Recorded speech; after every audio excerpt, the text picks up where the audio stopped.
Hello friends, noun के lecture 5 में आपका सभी का स्वागत है। आज बहुत ही इंपॉर्टेंट टॉपिक करेंगे हम, नाउन केस। ठीक है, नाउन केस में हम देखेंगे हमारे पास कितने टाइप के केस होते हैं। 4 टाइप के केस होते हैं। पहला हो गया सब्जेक्टिव केस। सब्जेक्टिव केस वैसे केस होते हैं जिसके अंदर जो नाउन है उसे हम क्या बनाते हैं, सब्जेक्ट बनाते हैं। जैसे मैंने लिखा the red fort is a famous building, तो रेड फोर्ट क्या बनाया यहाँ पे, सब्जेक्ट बनाया। ठीक है, तो यहाँ पे रेड फोर्ट कैसे केस में है, सब्जेक्टिव केस में। दूसरा आता है ऑब्जेक्टिव केस। ऑब्जेक्टिव केस में क्या होता है, जो भी नाउन होता है कैसा रोल प्ले करता है, ऑब्जेक्ट का रोल प्ले करता है। तो ही प्लेज क्रिकेट, तो क्रिकेट है यहाँ पे क्या है, ऑब्जेक्टिव केस में है। ठीक है, नेक्स्ट है हमारा वोकेटिव केस। वोकेटिव केस हमारा यूज होता है जब हम किसी को क्या करते हैं, एड्रेस करते हैं, संबोधित करते हैं। Raman run fast as you can, मैंने रमन को बोला कि रमन तुम फास्ट भागो जितना तुम भाग सकते हो। तो रमन को जब मैंने बोला तो रमन यहाँ पे क्या बना, वोकेटिव केस में बना। ठीक है, पजेसिव केस क्या होता है, पजेसिव केस होता है जो क्या बताते हैं, किसी का बिलोंगिंगनेस या अधिकार बताते हैं। जैसे मेरा पेन है ना ये, तो इस पे क्या है, मेरा अधिकार है। तो इसको पजेशन बताने के लिए जो हम हिंदी में वर्ड्स यूज करते हैं, इसकी पहचान है का, के, की। ठीक है, अब एक एग्जांपल देखते हैं। मैं लिखता हूँ रमन्स कार। तो रमन्स कार लिखा, तो मैं इसे हिंदी में कैसे लिखूंगा, रमन की कार, मैं लिखूंगा रमन की कार। तो इस कार पे किसका अधिकार है, कार पे अधिकार किसका है, रमन का। कार पे किसका अधिकार है, रमन का। ठीक है, तो कार यानी कि जो कार है किसका पजेशन हुआ, किसका, रमन का पजेशन हुआ। ठीक है, तो पजेसिव केस हमें यही सीखना है इस क्लास के अंदर कि किसी का पजेसिव केस कैसे बनाया जाता है। ठीक है, यहाँ तो हमने देख लिया कि रमन के ऊपर मैंने क्या लगा रखा है, एपोस्ट्रोफी एस लगा रखा है। एपोस्ट्रोफी यहाँ पे रमन के ऊपर एपोस्ट्रोफी एस लगा रखा है और इसको रमन्स लिखा हुआ है। इस तरीके से मैंने इसका पजेसिव केस बना दिया। तो इसके रूल्स होते हैं, चेक करेंगे कैसे कैसे रूल्स होते हैं, कैसे एग्जाम्पल्स आते हैं एग्जाम में। ठीक है, तो नेक्स्ट स्लाइड में देखते हैं। पहला, राम्स बुक। ठीक है, तो पहले इस एग्जाम्पल को समझने के लिए मैं आपको एक रूल एक्सप्लेन कर देता हूँ। ठीक है, एग्जाम्पल वाइज हम रूल करते चलेंगे। पहला रूल, जब भी हम लिविंग ऑब्जेक्ट देखेंगे, ठीक है, तो इसका पजेसिव कैसे बनाया जाएगा, जो भी नाउन होगा, जो भी नाउन होगा उसके साथ एपोस्ट्रोफी, सॉरी, जो भी नाउन होगा उसके साथ एपोस्ट्रोफी एस लगा दिया जाएगा। ठीक है, जैसे पहले सेंटेंस में, जैसे कि पहले सेंटेंस में लिखा है, क्या हो जाता है इसको बार बार, जैसे कि पहले सेंटेंस में लिखा है राम्स बुक। ठीक है, तो राम्स बुक लिखा हुआ एकदम ठीक है। राम हमारा कैसा है, लिविंग ऑब्जेक्ट है। इस पे, इसका किस पे अधिकार है, बुक पे अधिकार है। तो बुक पे अधिकार दिखाने के लिए हमें एपोस्ट्रोफी एस लगाना पड़ेगा। राम के साथ एपोस्ट्रोफी एस लगाया और बुक पे इसका अधिकार हो गया। ठीक है, तो पहला एरर हो गया हमारा, ठीक, एकदम ठीक है, राम्स बुक। सेकंड पे आते हैं, द हाउस इज रूफ। ठीक है, सेकंड एरर देखते हैं।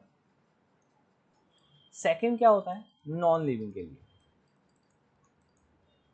जब भी हमारे पास कैसे ऑब्जेक्ट आएंगे, नॉन लिविंग ऑब्जेक्ट आएंगे, तो उसका हम पजेशन कैसे दिखाएंगे।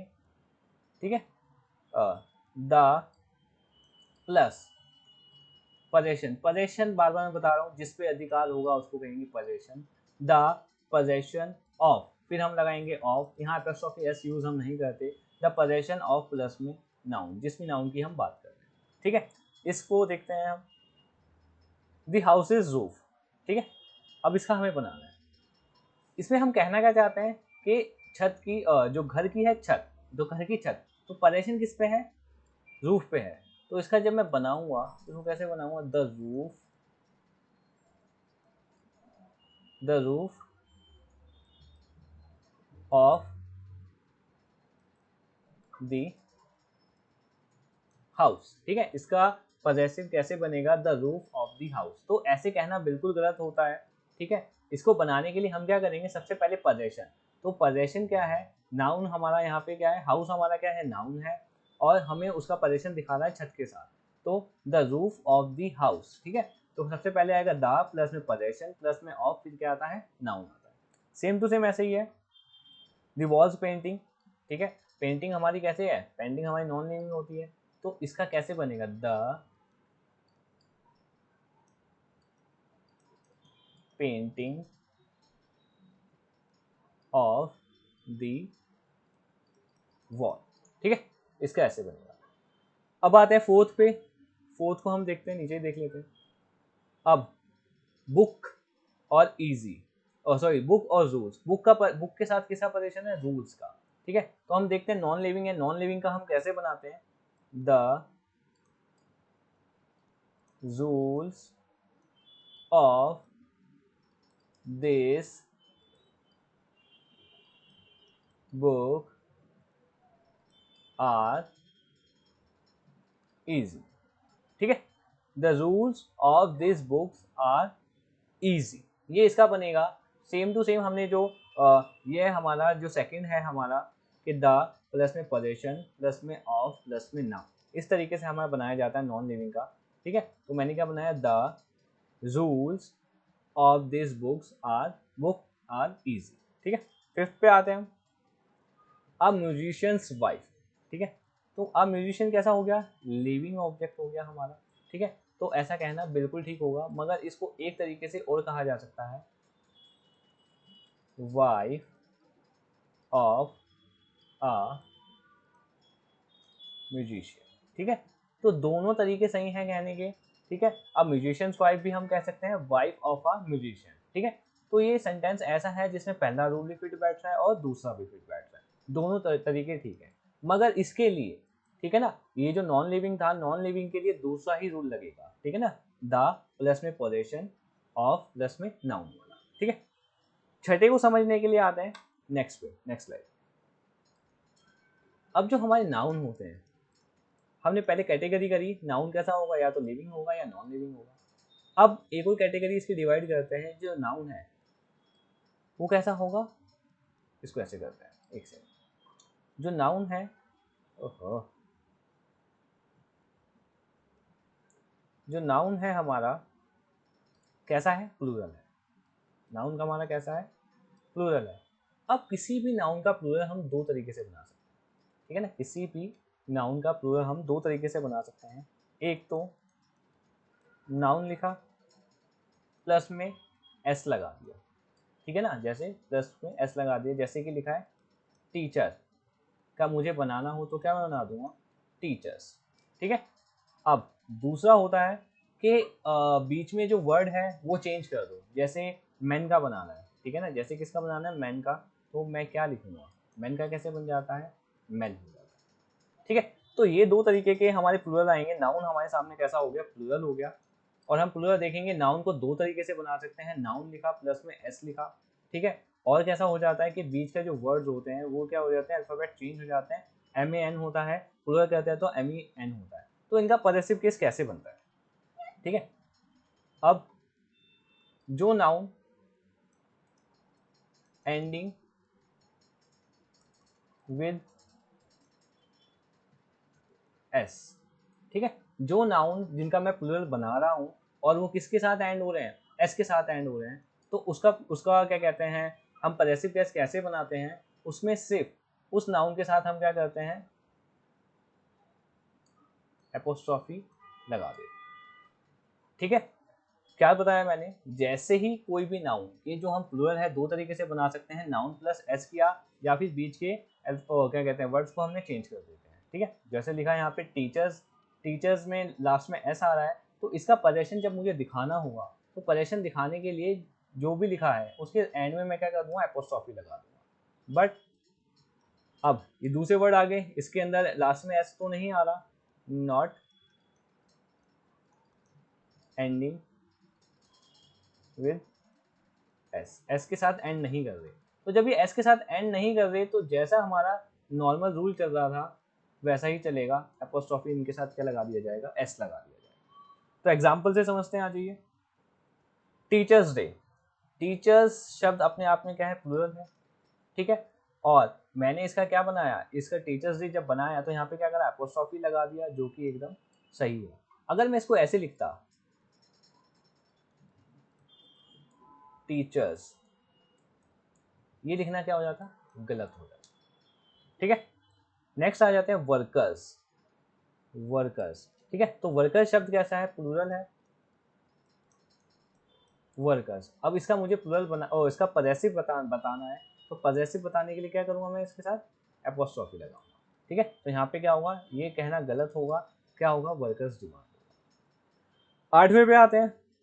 8वें पे हम देखते हैं विमेंस कॉलेज, ठीक है। अभी ये सेकंड वाला है, ये जैसे अभी हमें डिस्कस कर रहे थे ना कि नॉट एंडिंग, प्लूरल तो है बट एंड एस के साथ नहीं हो रहा, तो उसके साथ हम क्या करते हैं, सिंपल एपोस्ट्रोफी एस लगा देते हैं, ठीक है। तो 8वां इसी चीज़ का एग्जाम्पल है, वुमेन्स कॉलेज लिखा है, तो हमारा क्या था, वुमेन्स था, एपोस्ट्रोफी एस हमने लगा दिया, ठीक है, तो एकदम ठीक है, कोई दिक्कत नहीं। 9वें पे आ जाते हैं, फॉर जस्टिस सेक, ठीक है। अब यहाँ जरा हम देखते हैं जस्टिस सेक, यहाँ पर हम इसके लिए अलग रूल आएगा हमारा, जरा वो देखते हैं। फोर्थ रूल, फोर्थ रूल हमारा क्या कहता है, हिसिंग साउंड।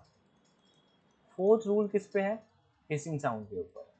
अब बच्चों हिसिंग साउंड क्या होता है, हिसिंग साउंड वो साउंड होता है जो बचपन में आप सभी ने सुना है, ठीक है ना। हिसिंग साउंड वो साउंड होता है जब आप छोटे होते हैं और माँ बाप आपको सुसु कराने ले जाते हैं और एक साउंड निकालते हैं, ठीक है ना, तो ये साउंड आप सभी ने सुना है। तो ये साउंड जब आ जाता है, हिसिंग साउंड जब भी आता है आपका, ठीक है ना, तो हिसिंग साउंड वाले शब्द जब भी आपके पास आएंगे तो इसका पोजेशन आप कैसे बताओगे, सिर्फ और सिर्फ एपोस्ट्रोफी लगा के, ठीक है। तो देख लेते हैं जस्टिस, जब मैं जस्टिस बोल रहा हूं तो मुंह से क्या आ रहा है, हिसिंग साउंड आ रहा है, तो इसके साथ मैं ये एपोस्ट्रोफी एस नहीं लगा सकता, ठीक है, सिर्फ और सिर्फ एपोस्ट्रोफी आएगा, यानी कि इसका क्या बनेगा पोजेशन, जस्टिस से, ठीक है। सेम टू सेम 10वां है पाइथागोरस थ्योरम। पाइथागोरस, पाइथागोरस, तो एस हिसिंग साउंड मेरे मुंह से निकल रहा है, तो यहाँ पे भी एपोस्ट्रोफी एस नहीं आएगा, सिर्फ और सिर्फ एपोस्ट्रोफी आएगा, ठीक है। तो 10 तक आपको क्लियर हो गए होंगे, एक बार फिर से देख लेते हैं 10 तक मैंने क्या क्या बताया आपको।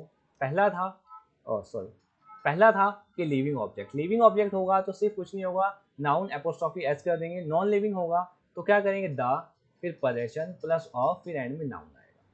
अब नाउन हमारा प्लूरल हो सकता है, प्लूरल होने के दो तरीके हो सकते हैं, एंडिंग विद एस और नॉट एंडिंग विद एस। अगर एस के साथ एंड हो रहा है तो उसका पोजेशन एपोस्ट्रोफी लगा के कर देंगे, नॉट एंडिंग विद एस है तो एपोस्ट्रोफी एस हमें लगाना पड़ेगा। लास्ट था हमारा हिसिंग साउंड वाला, हिसिंग साउंड जब भी आएगा, जैसे कि पारस, तो पारस बोल रहा हूँ तो हिसिंग साउंड आ रहा है, तो उसको पोजीशन हम कैसे बनाएंगे, सिर्फ और सिर्फ एपोस्ट्रोफी लगा के, ठीक है। पांचवा रूल, पांचवा रूल देख लेते हैं, जब भी आपके सामने सेलेस्टियल बॉडीज आएंगी, सेलेस्टियल बॉडीज, सेलेस्टियल बॉडीज वो बॉडीज होती हैं जो अंतरिक्ष में है, ठीक है ना। सेलेस्टियल बॉडीज, हेवनली बॉडीज वो बॉडीज होती हैं जो अंतरिक्ष में होती हैं, उनका हम पजेसिव बना सकते हैं, और उनका पजेसिव हम कैसे बनाते हैं, एपोस्ट्रोफी एस लगा, ठीक है। जैसे सन है, सन कैसा है, सन, अर्थ, मार्स, ये सारे क्या है, हमारे सेलेस्टियल बॉडीज है, ठीक है, सेलेस्टियल बॉडीज के एग्जाम्पल है। इसका जब भी हमें पोजीशन बताना होगा तो हम क्या करेंगे, इसके साथ एपोस्ट्रोफी एस लगा देंगे, तो सन्स रेज कहना एकदम ठीक होता है, ठीक है। नेक्स्ट रूल पे आते हैं, छठा रूल। छठा रूल है पर्सोनिफिकेशन, पर्सोनिफिकेशन, पर्सोनिफिकेशन की हिंदी होती है मानवीकरण। मानवीकरण, मानवीकरण क्या होता है बच्चों, क्या होता है, कभी कभी हम जो ऑब्जेक्ट्स हैं उसको हम एज अ ह्यूमन ट्रीट करते हैं, उससे बात करने लग जाते हैं, ठीक है ना। जैसे सपोज करो आप घर में हैं, आपको टीवी देखना है और आपका रिमोट नहीं चल रहा, तो आप रिमोट को क्या करोगे, मारने लग जाओगे, बोलोगे अबे चलता क्यों नहीं है, चल क्यों नहीं रहा, तो आप उससे बात करने लगोगे। तो इसका मतलब ये तो नहीं है कि वो बात कर रहा है, ठीक है ना, हम क्या करते हैं, मानवीकरण कर रहे हैं उसका, ठीक है ना, एज अ ह्यूमन की तरह ट्रीट कर रहे हैं उसको। तो जब भी हम मानवीकरण करेंगे, ह्यूमन की तरह ट्रीट करेंगे, तो तब भी हम क्या कर सकते हैं, ऑब्जेक्ट्स का पर्सोनिफिकेशन कर सकते हैं। और पर्सोनिफिकेशन कैसे करेंगे, एपोस्ट्रोफी एस लगा के, ठीक है। तो देखते हैं नेचर्स लॉ। अब देखो लॉ कौन बनाता है, इंसान ही बनाता है, ठीक है ना। तो हमने क्या करा है, नेचर को क्या करा है, मानवीकरण करा है, मानव से तुलना करी है, तो नेचर्स लॉ कहना एकदम ठीक होता है, ठीक है। ड्यूटीज कॉल, कॉल कौन करता है, ह्यूमंस करते हैं ना कॉल, ठीक है ना, यहाँ पे ड्यूटीज कॉल लिखा हुआ है, तो ये ऐसा ऐसा कहना भी एपोस्ट्रोफी एस लगा रखा है, एकदम ठीक है। नेक्स्ट आते हैं हम अगले रूल की तरफ, अपने 7वें rule. 7th rule. 7th rule होता है जो हमारे क्या कहते हैं, एक प्लेसेस के साथ आता है। जब भी आपको प्लेसेस दिखे तब भी क्या होगा, उनके साथ एपोस्ट्रोफी एस लगा के हम उसका पॉजेसिव केस बनाएंगे। ठीक है, जैसे इंडियाज फ्यूचर, इंडियाज फ्यूचर कहना एकदम ठीक होता है। ठीक है, अब ऐसा नहीं होता फ्यूचर ऑफ इंडिया कह दिया तो गलत है, नहीं, ये भी ठीक है। इंडियाज प्लेयर, ये भी कहना क्या है, एकदम ठीक है। ठीक है, नेक्स्ट पे आते हैं हम, आठवां रूल हमारा, टाइम बताने वाले शब्द। ठीक है, टाइम बताने वाले शब्द जब भी होंगे तो उसके साथ में क्या आएगा, एपोस्ट्रोफी एस आएगा। ठीक है, तो देखते हैं टाइम बताने वाले शब्द कैसे, अ वीक्स हॉलीडे, एक हफ्ते की छुट्टी चाहिए। तो ये कैसा शब्द है जिससे हमें क्या पता लग रहा है, टाइम का पता लग रहा है। तो टाइम पता लगाने वाले शब्दों के साथ एपोस्ट्रोफी एस लगाना एकदम ठीक होता है। अ डेज जर्नी, ये भी क्या बता रहा है, टाइम बता रहा है, समय बता रहा है, तो एपोस्ट्रोफी एस लगा के हम इसका क्या बता सकते हैं, पोजेशन बता सकते हैं। ठीक है, 19-20-21, 19-20-21 का रूल मैं आपको यहीं एक्सप्लेन कर देता हूँ, जो कि हो जाएगा हमारा नोवा रूल। कौन सा रूल हो जाएगा, नोवा रूल। नोवा रूल है हमारा इडियोमेटिक एक्सप्रेशंस, इसको कहते हैं इडियोमेटिक एक्सप्रेशंस। बच्चों इडियोमेटिक एक्सप्रेशंस क्या होते हैं, वो एक्सप्रेशंस होते हैं जिसका शाब्दिक अर्थ नहीं निकलता। शाब्दिक अर्थ मतलब क्या होता है, लिखे हैं मगर मतलब कुछ और होगा। जैसे नाच ना जाने आंगन टेढ़ा, अब देखो लिखा क्या, नाच ना जाने आंगन टेढ़ा, मगर क्या इसका मतलब ये होता है, नहीं होता। इसका मतलब क्या होता है, अलग होता है, डिफरेंट होता है। तो ऐसे इडियम्स हमारे बने हुए हैं, और इडियम इन इडियम के साथ में हम क्या करते हैं, एपोस्ट्रोफी एस का यूज करते हैं।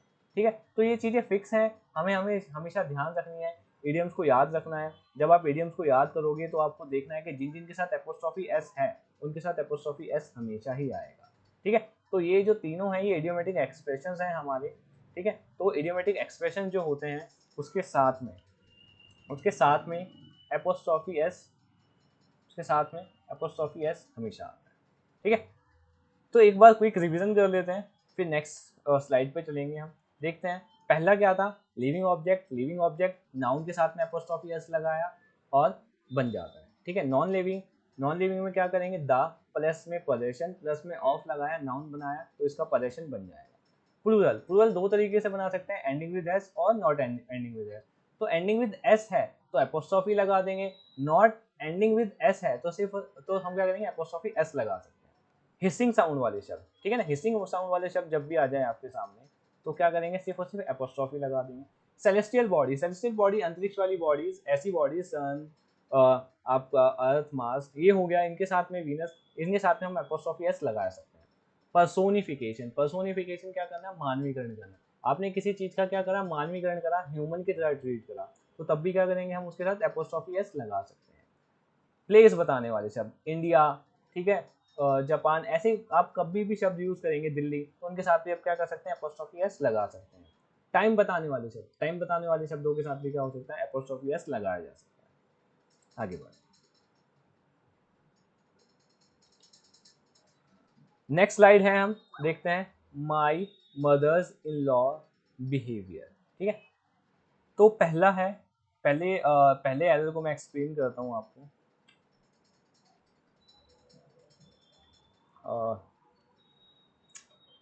पहला एरर मैं एक्सप्लेन करता हूँ आपको। पहला एरर बेस्ड है हमारा कंपाउंड नाउन के ऊपर। कंपाउंड नाउन,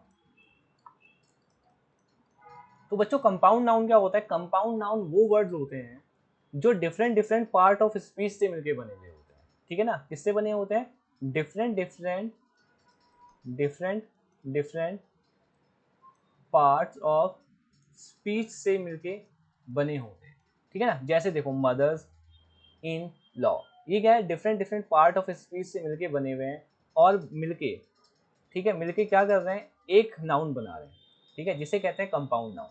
तो ये जो कंपाउंड नाउन होता है ना, ये लिखा कुछ और होता है और इसका ही मतलब कुछ और है। मदर्स इन लॉ, ठीक है, मदर के अंदर लॉ थोड़ी ना है, इसका मतलब ये नहीं होता। मदर इन लॉ का मतलब क्या होता है, सासू माँ, ठीक है ना। तो कंपाउंड नाउन वो नाउन होते हैं जिसके अंदर डिफरेंट डिफरेंट क्या होते हैं, पार्ट्स ऑफ स्पीच होते हैं, और ये different different parts of speech आपस में मिलते हैं और मिलके जो सेंस आता है वो डिफरेंट होता है, ठीक है। तो ये हम देखते हैं मदर्स इन लॉ। अब इनका पॉजेसिव केस कैसे बनाया जाता है वो हम देखते हैं। My mother's in law behaviour is rough. पहले तो मैं बता दूं वास्तविक जीवन से इस सेंटेंस का कुछ लेना देना नहीं है, ठीक है, ऐसा कुछ नहीं है, मेरी सासू माँ बहुत अच्छी है। आगे हम देखते हैं, my mother in law behaviour is very rough. तो जब भी हमारे पास कंपाउंड नाउन आएंगे तो इसका जब भी आपको पजेशन बनेगा, इसका पजेशन बनाने के लिए आपको क्या करना पड़ेगा, जो भी लास्ट वाला होगा आपका, जो भी लास्ट वाला वर्ड होगा उसके साथ में एपोस्ट्रोफी एस लगाएंगे। तो इसका हम कैसे बनाएंगे, mother in law's behaviour is rough, ठीक है। तो कंपाउंड नाउन आपको समझ आ गया, डिफरेंट पार्ट्स ऑफ स्पीच से बनते हैं, मतलब कुछ और लिखा होता है, असली सेंस कुछ और होती है, ठीक है।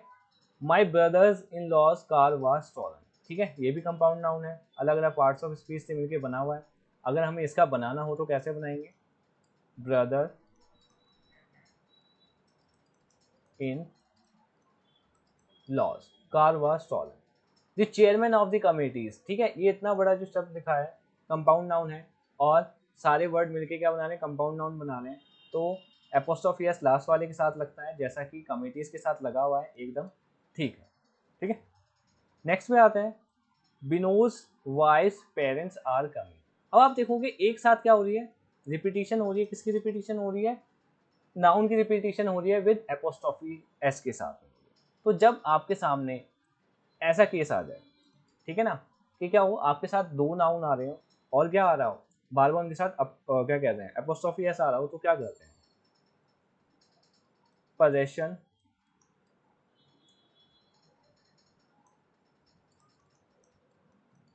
पोजेशन प्लस में ऑफ प्लस में N1 एपोस्ट्रोफी एस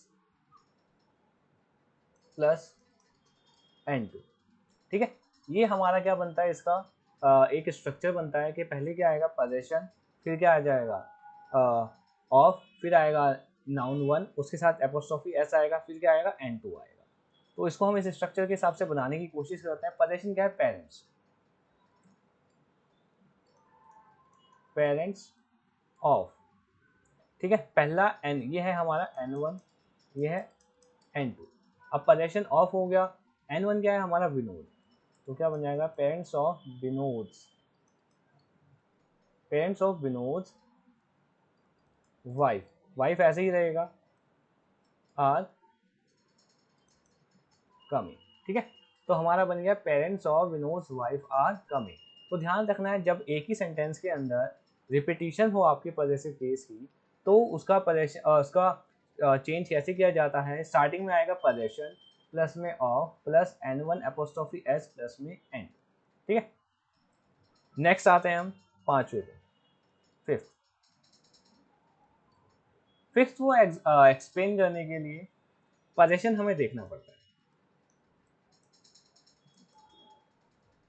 कि पोजेशन कैसा है। पोजेशन दो टाइप का हो सकता है, एक हो सकता है कॉमन और दूसरा हो सकता है स्प्लिट, ठीक है ना। अभी कॉमन क्या है और स्प्लिट क्या है ये समझते हैं। जैसे एक घर है, एक घर के अंदर एक कार है, ठीक है ना, एक घर के अंदर क्या है, एक कार है। अब वो यूज कर रहे हैं, उसके पापा भी यूज कर रहे हैं और उसके दोनों लड़के भी यूज कर रहे हैं। तो परेशान कैसा है, कॉमन, एक गाड़ी के ऊपर क्या है, दोनों का हक है, तो क्या हो गया, मतलब तीनों का हक है, तो हो गया कॉमन। अब उसके फादर ने क्या करा भाई, दोनों भाइयों के बीच में हुई लड़ाई कि गर्लफ्रेंड को कौन लेके जाएगा, तो उसके फादर ने क्या करा, दोनों को अलग अलग गाड़ी दे दी, दोनों को क्या करा, अलग अलग गाड़ी दे दी। तो अभी एक ऐसा परेशान हो गया भाई साहब, स्प्लिट परेशान हो गया कि इसका अधिकार इस पे है, एक बेटे का अधिकार इस पे होगा और इसका अधिकार किस पे होगा, इस पे होगा। तो ये हो गया स्प्लिट परेशान। तो परेशान आपको समझ आया, दो टाइप का परेशान होता है, कॉमन, कॉमन परेशान ऐसा होता है जो दोनों में कॉमन हो, जैसे क्या होता है, कॉमन फ्रेंड होता है आप लोगों का, ठीक है ना, तो वो कॉमन हो गया। और स्प्लिट में क्या हो गया, दोनों का अलग अलग होगा, ठीक है। तो पहला हम स्ट्रक्चर देखते हैं, राम एंड शाम्स फ्रेंड फ्रेंड्स, ठीक है। इसको मैं थोड़ा यहाँ एक्सप्लेन करता हूँ। जब भी आपका कॉमन परेशन होगा, जब भी आपका कॉमन परेशन होगा तो इसका स्ट्रक्चर जो बनेगा ऐसे बनेगा, N1 plus N2, N1 and N2 apostrophe S plus में नाउन, ठीक है, N1 and N2 apostrophe S plus में नाउन। अब ये जो नाउन है ये PCN भी हो सकता है, PCN मतलब क्या है, प्लूरल काउंटेबल नाउन भी हो सकता है, और SCN भी हो सकता है, SCN मतलब सिंगल काउंटेबल नाउन, ठीक है। तो N1 and N2 apostrophe S plus में नाउन, नाउन PCN भी हो सकता है, PCN की फुल फॉर्म है प्लूरल काउंटेबल नाउन, और SCN की फुल फॉर्म क्या है, सिंगुलर काउंटेबल नाउन। तो हम जरा देखते हैं, राम एंड शाम्स, ठीक है, राम एंड शाम, ठीक है, यहाँ पे हमें पता लग रहा है कॉमन परेशन है। अब आना क्या चाहिए, फ्रेंड आना चाहिए, फ्रेंड्स आना चाहिए, ठीक है ना। तो यहाँ पे क्या हो सकता है, सॉरी यहाँ पे कॉमन नहीं होगा, यहाँ कॉमन नहीं होगा, तो यहाँ पे राम एंड शाम हमने लिख दिया। अब इसके साथ फ्रेंड, अगर राम और शाम का फ्रेंड कॉमन है तो राम एंड शाम फ्रेंड हो जाएगा। अगर राम और शाम के फ्रेंड अलग अलग है, ठीक है, तो क्या हो जाएगा, फ्रेंड्स हो जाएगा। इसका मतलब क्या है, राम और शाम का अगर क्या कहते हैं जो कॉमन है, एक ही फ्रेंड है, तो क्या हो जाएगा हमारे पास,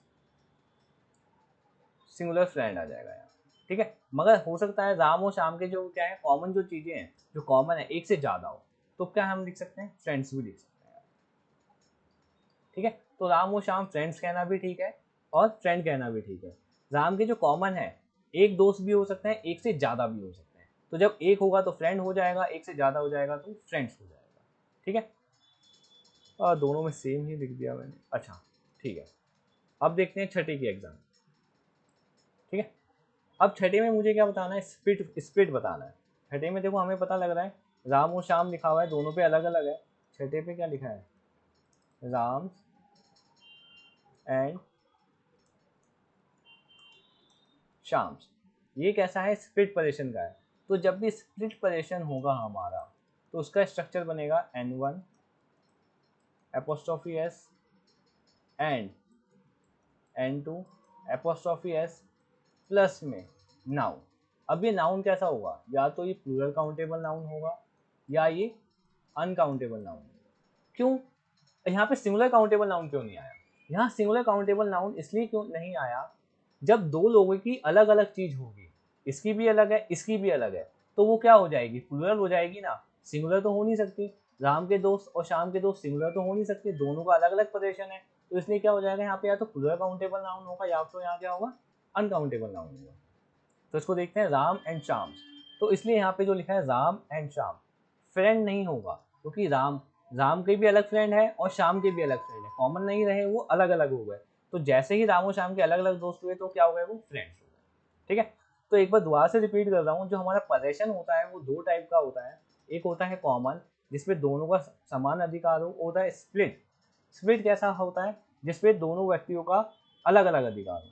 तो कॉमन जो चीज़ होती है, किसी चीज़ की कॉमन एक भी हो सकती है और एक से ज़्यादा भी हो सकती है, ठीक है ना। बट जो स्प्लिट होगा वो हमेशा एक से ज़्यादा ही होगा, ठीक है।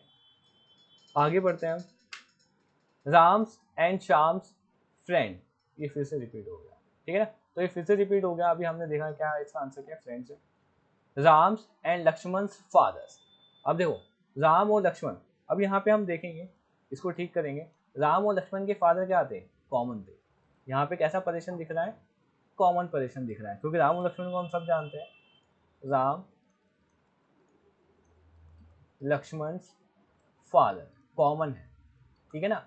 हमें ये भी पता है कि राम और लक्ष्मण के फादर एक ही थे, ठीक है ना। तो राम एंड लक्ष्मण फादर, ये कहना क्या होगा, इसको ठीक होगा।